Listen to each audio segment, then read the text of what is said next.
30 November 2025-এ metro রেলের ছাদে উঠে পড়ে দুই তরুণ। এই ঘটনাকে কেন্দ্র করে নিরাপত্তা নিয়ে প্রশ্ন উঠেছেন। 30 নভেম্বর সচিবালয় মেট্রো স্টেশন থেকে ছেড়ে আসা ট্রেনের ছাদে উঠে পড়ে দুই তরুণ। বিষয়টি নজরে আসার সাথে সাথেই নিরাপত্তা কর্মীরা দুজনকেই নিচে নামিয়ে নিয়ে আসে। এতে করে নিচে নামানোর পর একজন পালিয়ে যায়, অন্যজনকে জিজ্ঞাসাবাদ করা হয়। বিস্তারিত রিপোর্টে। কি করছো তুমি আজকে? কই থাকো তুমি? পথে রাস্তায় থাকো? পথে থাকো? আচ্ছা, তুমি মেট্রো স্টেশন ওই ট্রেনের উপরে উঠছো কেন? ট্রেনে উঠছি টিকিট কেটটা। আচ্ছা, কিন্তু ছাদে উঠছো কেন? সাথে উঠছি না, গিরিল ধরে লাগছি। পরে পরে ট্রেন থামাইছে না, কেউ ওই পাশে তো নামে যেতেছিলাম, এ তোমার সবাই চাকরি দিয়ে ধরেছে, আমি ডরে গেছি। তো উপর থেকে কারা নামাইছিল আসলে? ছাদের উপর থেকে?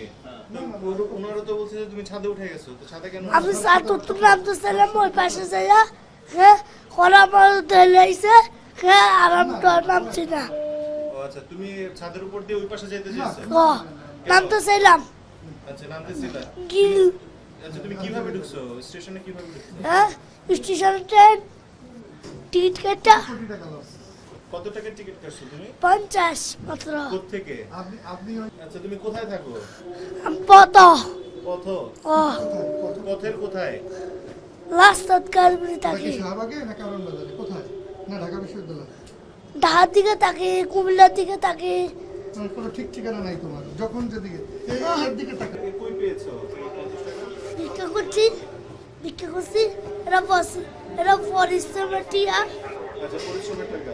আর ভিডিওটি দেখে অনেকেই অনেক ধরনের মন্তব্য করেছে, কিন্তু আমার মন্তব্য থাকবে একটি: ছেলেটি একজন অসহায় প্রতিবন্ধী এবং সাক্ষাৎকারের ছেলেটি বলেছে সে ভিক্ষা করার টাকা দিয়ে সে মেট্রো রেলের টিকিট ক্রয় করে ওই টিকিট দিয়ে সে আসতেছে। কই পেয়েছো 50 টাকা?